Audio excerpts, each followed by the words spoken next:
হঠাৎ করে কিছুদিন আগে দেখা গেল তিপ্রামথা দলের পক্ষ থেকে ঘোষণা করা হয়েছে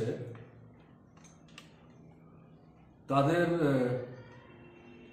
দাবি দেওয়া নিয়ে যেগুলো অমীমাংসিত, বহুবার কথাবার্তা হয়েছে, কিন্তু সরকারের তরফ থেকে কার্যকরী কোনো পদক্ষেপ নেওয়া হয়নি।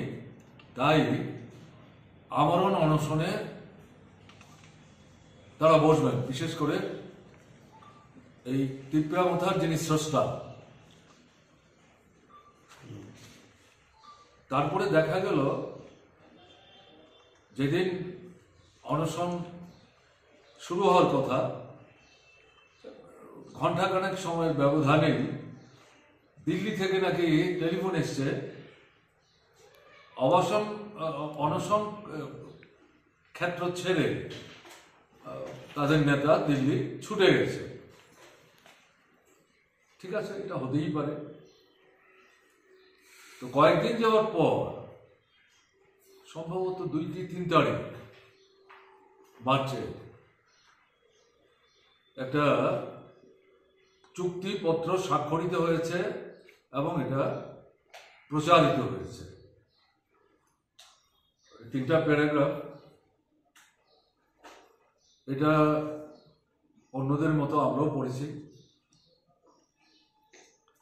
এটা পড়তে গিয়ে আমাদের যেটা চোখে এসছে, এটা অন্তঃশ্বাস শূন্য, তার মধ্যে কিছু নেই। যে বিষয়গুলি নিয়ে দলটি গঠন করার পর থেকে এই দলের নেতৃত্ব কথাবার্তা বলছিলেন, তথাকথিত আন্দোলন সংগ্রাম করছিলেন, সময় সময় তার কিছু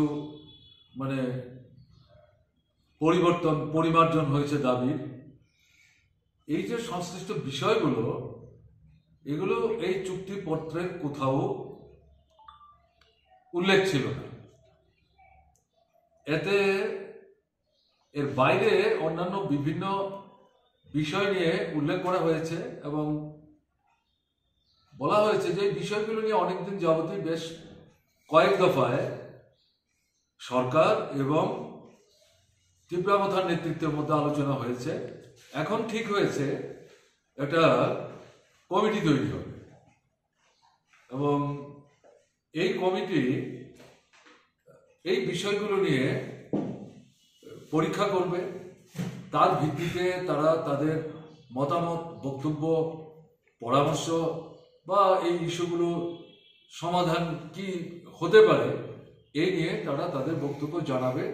তার ভিত্তিতে পরবর্তী সময়ে যথাযথ সিদ্ধান্ত গ্রহণ করা হবে। এখন তার পরের যে প্যারাগ্রাফ, 3rd প্যারাগ্রাফ, সেটা আরো আশ্চর্যজনক।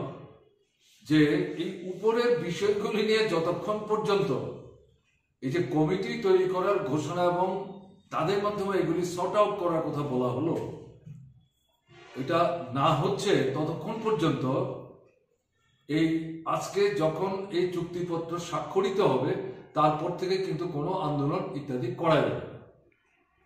এবং দেখা গেল এই যে চুক্তিপত্র বা সন্ধিপত্র, বাধ্যতা আমি বলছি, এটাতে তিপ্রামথার স্রষ্টা এবং দলের এখন যিনি চেয়ারম্যান এবং বিধানসভায় যিনি তিপ্রামথার দলের বিধায়কদের নেতা হিসেবে বিরোধী দলের নেতা দায়িত্ব পালন করছিলেন, তারা 3 জন স্বাক্ষর করেছে।